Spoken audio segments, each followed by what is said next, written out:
Este es mi material acerca de materia, ¿ya? Vamos a ubicarlo acá. Entonces, la materia es todo aquello que ocupa un lugar en el espacio, pero debe tener dos propiedades fundamentales. Y esas dos propiedades son masa y volumen. Masa y volumen. Entonces, la materia puede ser cuantificable, puede ser medible, ¿ya? Ahora, existen dos formas de presentarse la materia. Una es la forma condensada. Es lo que propiamente nosotros llamaríamos materia y es el objeto de estudio de la química. Y existe una forma dispersa, lo que es conocido también como energía. Ya ahí encontramos, por ejemplo, los rayos X, el calor y el frío, y generalmente lo toca mucho más la física.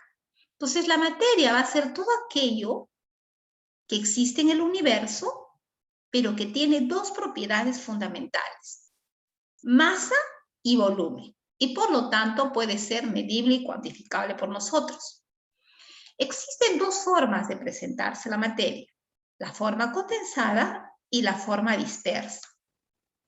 Ahora, la materia va a tener ciertas propiedades que debemos diferenciarlo, que debemos aprender a diferenciar. La primera propiedad es la masa. ¿Y qué cosa es la masa? Es la cantidad de materia que tiene un cuerpo. El término masa es incorrectamente utilizado por nosotros. Por ejemplo, cuando nosotros decimos, ¿cuánto pesas? Que es algo terrible para las chicas, en sí nos están preguntando, ¿cuánto de masa tienes? Pero el término que nosotros utilizamos es incorrecto. Cuando vamos al mercado y pedimos a nuestros diferentes caseros, debemos decir, señor, dame una masa o 2 kilogramos de masa de tal cosa, de arroz, de azúcar. De masa, no debemos utilizar el término peso. Utilizar el término peso es incorrecto. Ahora te vas a dar cuenta por qué. El volumen también es conocido como extensión y es el espacio que ocupa un cuerpo. Por ejemplo, mira, existe una experiencia en lo cual esta es un objeto llamado una probeta milimetrada, se dice. Entonces yo, por ejemplo, conozco o puedo colocar dentro de esta probeta determinada cantidad de líquido conocida. Luego introduzco un objeto, en este caso es un trocito de piedra. Entonces hay agua, introduzco y desde luego el nivel del agua va a ascender. Esa diferencia que existe o esa distancia que existe entre el agua y el subir después de introducido esta piedra es exactamente el volumen de esta piedra. Existen muchas experiencias donde nos dicen, ¿no? La cantidad de líquido es tal, sumerjo un objeto y luego la cantidad de líquido asciende. ¿Cuál es el volumen de determinada sustancia? Y tú, como no sabes esta experiencia, no sabes responder cuál es. Entonces, según esta experiencia, la diferencia entre los volúmenes que ascienden, eso va a ser el volumen de este objeto. ¿Ya? Hay pues una experiencia esa en la que Demócrito es el que quiere expresar, no, es el principio de Arquímedes, quiere expresar cómo se puede expresar la densidad. Y él dice, un día tiene una tina de agua totalmente llena y él ingresa dentro de él y él ve cómo el agua sale. Cuando él ingresa, el agua sale. Y él sale corriendo en paños menores, gritando, eureka, eureka, eureka. Y con ello él demuestra que la cantidad de masa que sale expulsada al ingresar él es exactamente igual a la masa de él. Entonces, y ahí expresa que la densidad es igual a masa sobre volumen. ¿ya? Y de ahí radica esta experiencia. Entonces, masa es la cantidad de materia que tiene un cuerpo. Esa masa puede estar expresado en miligramos, en gramos, en kilogramos, dependiendo de cuánto sea. Volumen es el espacio que se ocupa o que ocupa un cuerpo. Dentro de estas dos propiedades también hay que recordar un ejemplo característico. Yo tengo, por ejemplo, 1 kilo de piedra y yo tengo 1 kilo de algodón o fibra de algodón ahora. Entonces, definitivamente, si tengo 1 kilo de ambos, las masas serán iguales.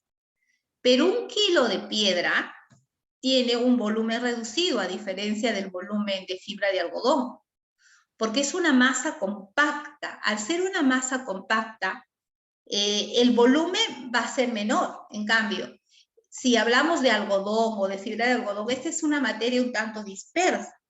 1 kilo de algodón es bastante, ¿no? Una porción regular.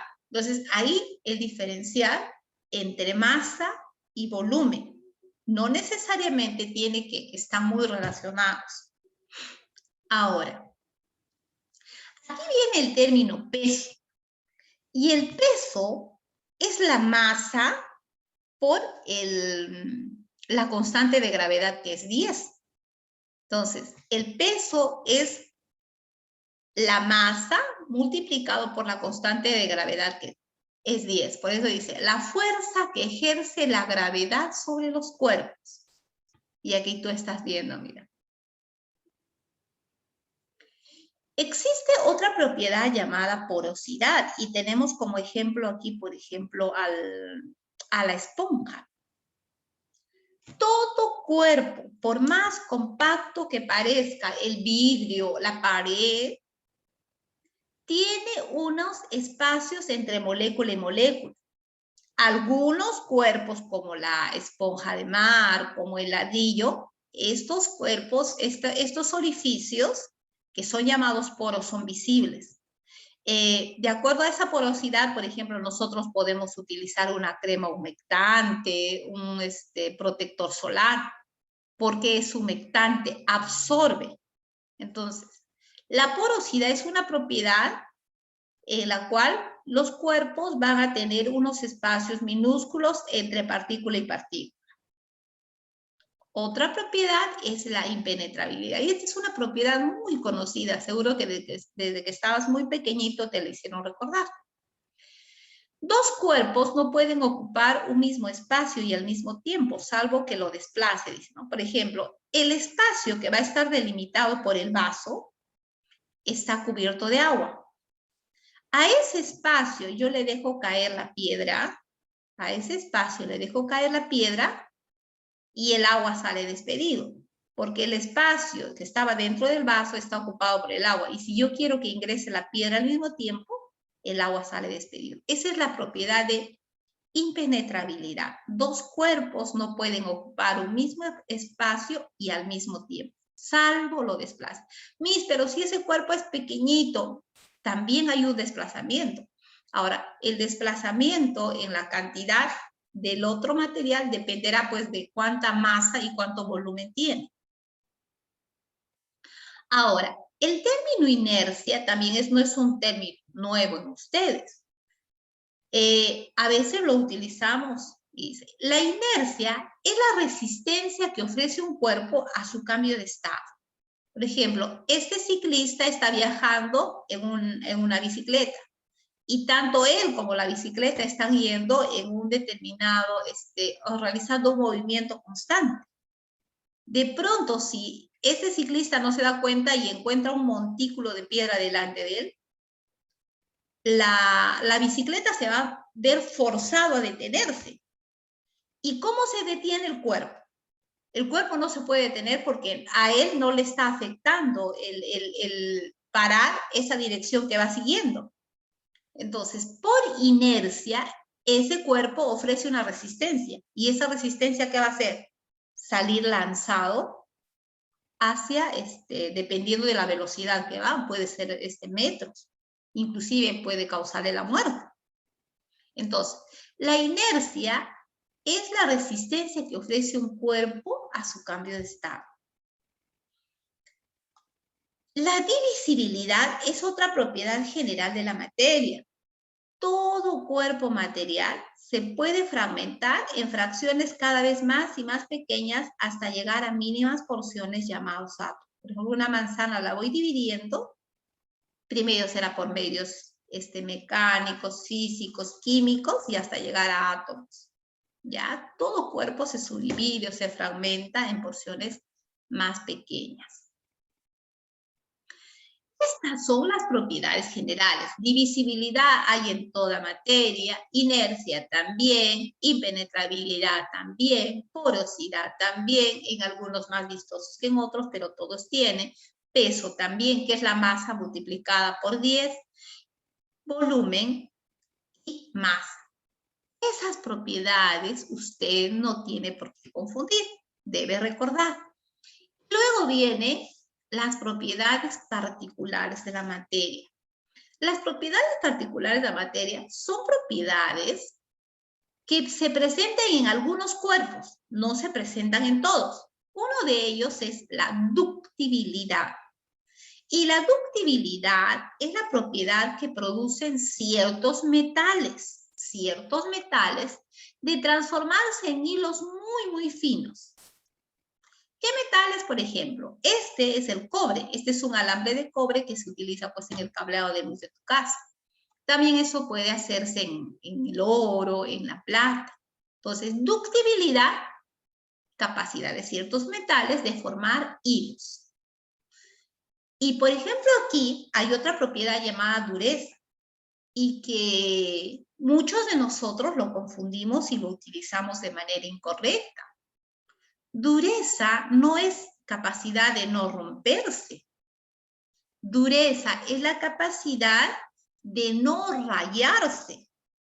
Y eso hay que tener mucho cuidado cuando estamos hablando en química. Dureza es la resistencia que ofrece un cuerpo para ser rayado.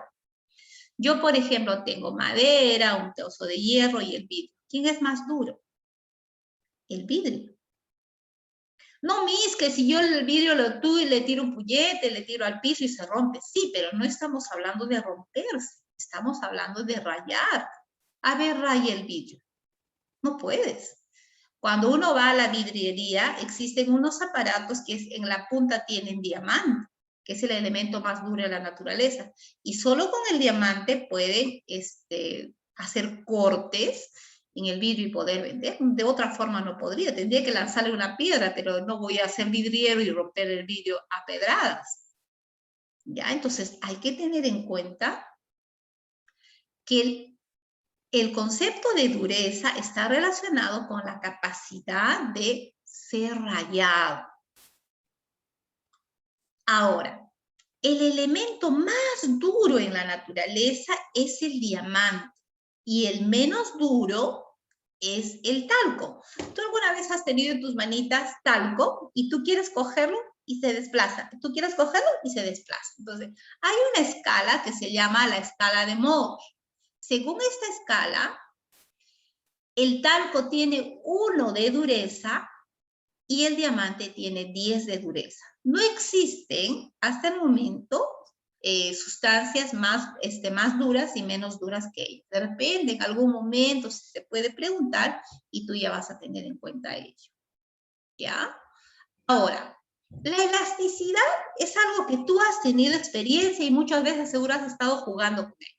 Tengo una liguita y de pronto la estiro y veo con mucha admiración cómo regresa a su estado normal. A veces estoy comiendo un chicle y quiero hacer mi globito y mi chicle se infla y luego regresa a su estado normal. A esa propiedad que tienen ciertos cuerpos se llama elasticidad. Y es la capacidad que tienen ellos de recuperar su estado inicial. Ahora, acá viene otro término que no es muy utilizado por nosotros y generalmente lo confundimos con dureza. Es la tenacidad. Y la tenacidad es la resistencia que ofrece un cuerpo para ser roto. Ahí sí podemos hablar del hierro, de la madera y del vidrio nuevamente. ¿Quién se rompe con mayor facilidad? Se rompe, no se raya. Se rompe el vidrio. Luego será la madera y mucho después estará el hierro. Entonces, dureza es resistencia a ser rayado, Y tenacidad es resistencia a ser roto. Y también acá está la propiedad contraria a la ductibilidad. Si la ductibilidad me permite formar hilos finos, la maleabilidad me permite formar láminas finas. ¿Ya? Entonces, la maleabilidad es la capacidad que tienen ciertos cuerpos para formar láminas finas. Ciertos metales, propiamente. ¿Quiénes son los metales? El oro, la plata, el cobre, el aluminio. Podemos formar fibras muy, pero muy delgadas de estos metales. ¿Ya? Ahora, existe otra propiedad también, que es la viscosidad. Tú debes haber visto, no creo que hasta ahora lo has visto, cuando quieres de repente freír un huevito, sacas la sartén, vas a la cocina y quieres echar un poquito de aceite. Cuando tú echas el aceite cae muy lentamente y tú dices, qué espeso, ¿no? Demora en caer. Entonces, la viscosidad es la resistencia que va a tener un cuerpo para desplazarse. Por ejemplo, acá estás viendo cómo va cayendo el aceite. Si tú dejaras caer al mismo tiempo unas gotitas de agua, el agua hubiera caído rápidamente. Y también, quien tiene mayor viscosidad es la miel de abeja. Cuando tú quieras, a veces quieres sacar un poquito, difícil, ¿no? Inclusive tienes que mover mucho todavía para desprenderla de todo el conjunto. Entonces, la viscosidad es la resistencia que va a ofrecer un líquido. No puedo hablar de viscoso en el estado sólido, ¿ya? Ni menos en estado gaseoso. La resistencia que ofrece un líquido para desplazarse, ¿ya? Entonces, aquí te dejo un resumen de las principales propiedades de la materia. Ahora, por cultura general, un alumno instruido también debe conocer estos términos que también no son nuevos para ustedes. Ustedes conocen, ya lo han visto, lo estamos recordando. Ahora, cuando hablamos de materia, también tenemos que hablar de fenómenos de la materia. ¿Qué son fenómenos de la materia? Son cambios que se producen en la materia. Y en la materia se producen tres fenómenos. Y en la materia se producen tres fenómenos. Fenómenos físicos, fenómenos químicos y fenómenos alotrópicos. ¿Qué diferencia hay entre uno y otro? Muy facilito. Los fenómenos físicos no producen cambios trascendentales, no crean nuevas sustancias, pueden ser reversibles. Por ejemplo, yo tengo un clavo, lo doblo, sigue siendo clavo, doblado, pero sigue siendo clavo. Entonces, ¿qué cambio se produjo? ¿Qué fenómeno? Físico. Yo tengo agua, pero lo llevo a hervir a 100 grados centígrados, luego empieza a vaporizarse. ¿Qué fenómeno? Físico. Porque se han creado nuevas sustancias al ponerle al fuego, no, solamente pasó del estado líquido al gaseoso. No se creó nuevas sustancias. Entonces, es un fenómeno físico. Hay que tener en cuenta esto. Hay muchas preguntas que están relacionadas con estados de la materia y dice, no, químico, claro, está provocando, está produciendo otra sustancia. No está produciendo otra sustancia. Solamente le está cambiando de estado, de sólido a líquido o de repente de líquido a sólido. ¿Ya? En cambio, un fenómeno químico es aquel fenómeno que va a producir nuevas sustancias. Por lo tanto, va a haber un cambio trascendental entre la materia. Ejemplos de fenómenos químicos, por ejemplo, es si yo tengo un trozo de madera, quemo y voy a provocar nuevas sustancias. Producto, al quemar esta madera voy a obtener de repente el monóxido de carbono, voy a obtener la ceniza que es de color oscura. Entonces, el combustionar, quemar, en química se denomina combustionar. La combustión de la madera, la combustión del papel, son fenómenos químicos. Otro fenómeno químico muy conocido es la oxidación. Y los metales al contacto con el agua se oxidan. Aquí está, por ejemplo, una cadena oxidada. Todo metal al contacto con el agua, ya sea líquida, en forma de neblina, en forma de vapor, también oxida. ¿Y cómo yo observo un óxido en un metal? Por su color. Ahí lo estás viendo, se ve de color anaranjado. Si tú puedes tocarlo, se ve grumoso. Entonces, la oxidación es otro fenómeno químico. Y otra cosita que yo debo recordar y que tú también debes recordar, no solamente los objetos metálicos se oxidan, también una fruta como una manzana, como una papa, como la palta se oxida. ¿Y qué se oxida? Estos alimentos tienen glucosa o pueden tener fructosa. Al contacto con el oxígeno del medio ambiente cambian de color. Y esa es la oxidación de un carbohidrato presente en estos frutos. ¿Ya? El término oxidación es la reacción que sufre una sustancia producto del oxígeno del medio ambiente. Bien, ahora, el fenómeno alotrópico es un fenómeno en el cual una determinada sustancia se puede presentar de diferentes formas. Por ejemplo, este de acá es el grafito. El grafito se encuentra en tu lápiz carboncillo, o también es el carbón. Si a este carbón yo lo someto por mucho tiempo a fuertes presiones, se puede formar el diamante.